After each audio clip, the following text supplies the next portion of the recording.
Thank you for joining us today, and welcome to Driving Business. I'm Bob Myers with Brand Fuel Solutions, and we're here in New Hope, Pennsylvania with a very special guest. We have thought leader, author, speaker, and executive coach Jay Williams with us. For those of you who've experienced his presentations, it's no mystery why he's a game changer. Want to learn more about what inspires him? Hop on in and take a drive with us.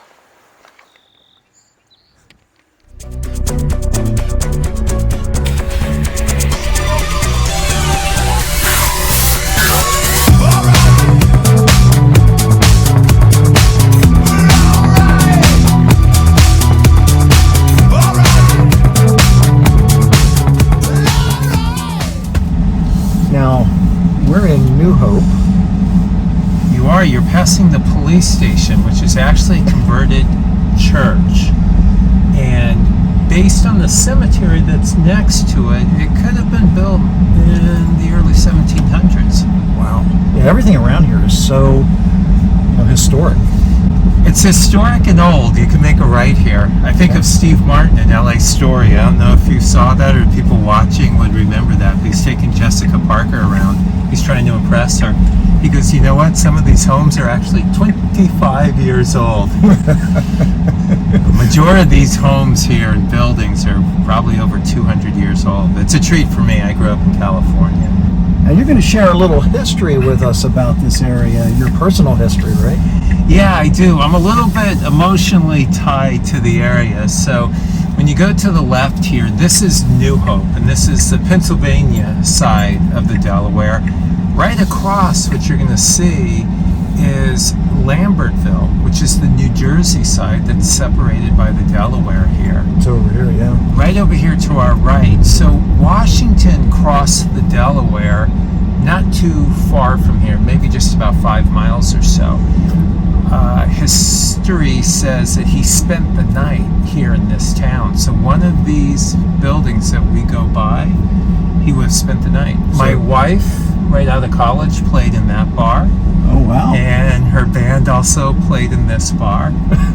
I don't want to brag, but I think they made as much as $25 one night. Well, we're about to find out. You'll make a right at the light here. Okay. What made it special for me? So as we make a right here, we're going to cross the bridge. So we will actually be leaving Pennsylvania and we'll be entering into New Jersey. And this is Lambertville, New Jersey. And why it's so special to me, it's where my wife and I had our first date, which would be 33 years ago. So we sat right in that corner table right there. Wow. Tell me, there's a lot of use of the term consultant or coach. From a Jay Williams perspective, what's the difference between the two? I see it banded around a lot. When you talk about coaching and consulting, I think you see those terms used interchangeably these days. And here's the way I would differentiate. And I think it's important to differentiate, because if you're a leader and you're going to show up in this capacity for your people or your organization, that you differentiate and you're intentional about which you show up as. So a consultant is generally referred to somebody who's a subject matter expert. So based on their education or their experience, you would ask them a question, and if they're doing it right, you'd be paying them for it. Right. And they would give you an answer. They are a subject matter expert. By definition, when you talk about a coach as it relates to this executive coaching or stylistically, you are not the subject matter expert. Your primary function as a coach, and even as an executive coach, is helping your people. And I say executive coach, you could use the same skill set for your people, is helping them discover what they already know. Mm-hmm. So it doesn't lean on your knowledge as that's much a great distinction. as extracting that. Yeah, that's really great. So when I think of Jay Williams, I think automatically my mind goes to thought leader, thought transformation. And I love your 30-second or your 60-second answers on your post and your website. It's great. tell me what it is that, Jay Williams Company actually delivers. What's the product?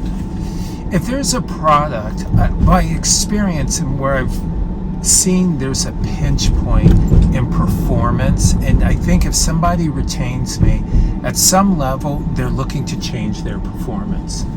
And so what I believe is that what drives performance is behavior, what drives behavior is emotion, and what drives emotion is thinking. So ultimately, if you want to shift your performance and you want it to be sustainable, you're going to have to start with people's thinking.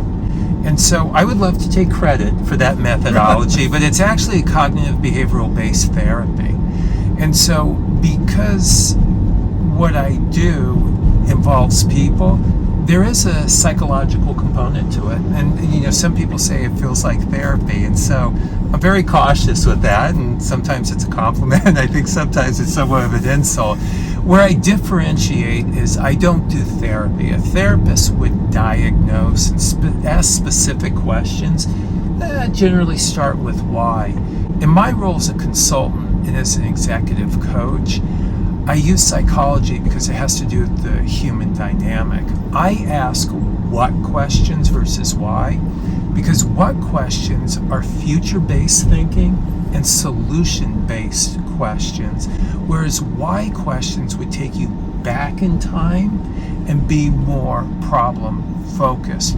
And both have a function. In my role, I am not looking to diagnose, so to speak. I'm focusing on the solution, and I think that's the skill set of the future for a leader, is their ability to ask these questions that help people to become self-aware, self-accountable, self-directed, and asking what questions trigger the thinking needed.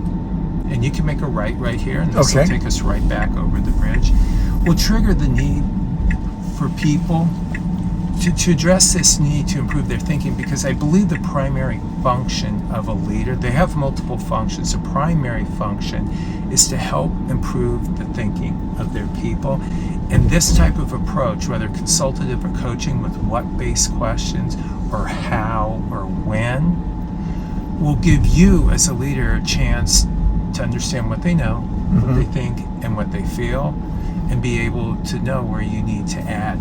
Jay, you and I have some common career DNA. We worked in the Estee Lauder world and have some other shared relationships. You came from a successful leadership role and as an executive with that organization. What was the inspiration behind jumping out of that corporate environment and corporate world that you were doing so extremely well in to a more independent and self-directed Jay Williams Company? I no longer wanted to manage people. I was not in love with what I was doing. That being said, I was able intentionally to find the love in what I do. And I loved problem solving. I love that. I love when there's conflict. My wife jokes I can start a fight in an empty room. I feel comfortable with conflict, and I like working through that. And I love what comes out of adversity. So that was the first thing. So that was the part I loved about being in leadership. The second part was I enjoyed teaching people the skills to be a more effective leader. And so I got to a point in my career where there's this tension. It's like, I do enjoy these things, but I don't enjoy what I'm doing. And what I understood is I didn't want to be accountable for someone else's results. And so that's the full transparency. I run the risk of how people are going to interpret that information. That being said, the validation that I got when I began to do this work is that they can be two separate people. So somewhere along your journey, you found time, in I'm sure a busy schedule, to write 2 books. One is, Leave Your Mark, and the other is This Versus That. And, a chicken and egg question. Did you learn the content and the material that you included in your books along the way? Or was this something that, historically you brought with you from experiences from before? I don't know is the answer. And I think for some people who are listening, Okay. and you and I can relate, I think, because there's a lot of experiences we share, with our work and our knowledge, is at this point, I honestly don't know, what I've learned and read and what's my original thinking. I don't know if you could relate to that, because it crosses over and there's so many things that you have really embodied. And You've evolved. You've evolved your philosophy and your methodology and all those things, I would assume. Absolutely. And so I would share that I think what you experience is a combination of some original thinking, I can't tell you what it is, and a lot of what I've read. What I would tell you is the two books were written differently. When I wrote the first book, Leave Your Mark, somebody said, before, you should write a book. And I'm sure you've experienced it. They value something, and you're just like, well, okay, tell me exactly what I said and what's important. Yeah, so now what's different about Leave Your Mark? Leave Your Mark, there's about a 4-year gap between the two. And what evolved for me is I was experiencing in my audiences and in groups and in even one-on-one conversations this shrinking attention span. And so prior to writing the book, I did some research, and Microsoft had the most recent research, and they say a human being's attention span is about 8 seconds. And a goldfish is 9 seconds. So the idea with the book was completely different from the first one.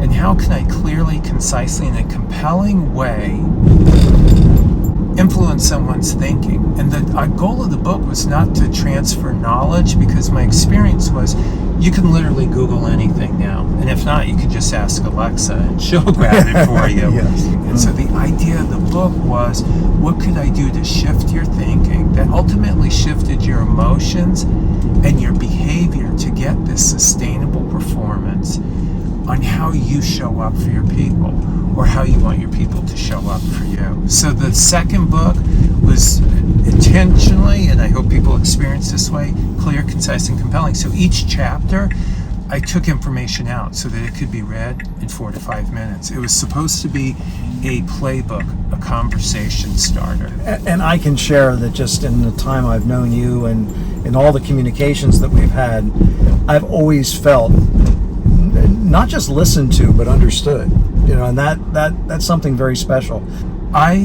So I take that as a compliment. And here's why, is that listening and asking questions is a skill. Here's what I believe at the end of the day, Bob, is that, and I think everybody would agree with this, is when you ask questions, and they're not out of courtesy, they're out of curiosity and they're intentional, people think you care. Mm-hmm. And when people think you care, they trust you. And I think everybody can relate. That is the currency in which we're operating today, is trust, from Totally. a political, social, and even financial perspective. So that's the formula. That's such an incredible insight. You're like a treasure trove of just, things that people can take away, and you're right. There's a difference between understanding it and actually making it happen. So I do appreciate all of these. Right here, bring us back. There you go. Great Restaurants, if anybody can see. In these older areas, they pack in 40 of them. Oh my gosh. It's not like the chain restaurants. So off topic. What celebrity do you get mistaken for most often? It just happened last weekend. Unequivocally, it's Howie Mandel. Unequivocally, it is Howie Mandel. Yeah. So, Jay, thank you so much for taking time with us today. The idea of sharing new ideas and different perspectives from people in our industry, outside of our industry, is kind of the goal here at Driving Business, and these these episodes. So it is definitely appreciated that you joined us today. And as part of that appreciation and gratitude, I've got to give you your own Brand Fuel Solutions cap. And you know, this is it. yeah. There you go. Now, well, okay. Like it. How's that? You know, I don't know how you can improve, but that makes you more handsome. That's for sure. I've never been a hat model before, so I can add that to my resume. Well, thank you. Yeah, Thank you. yeah.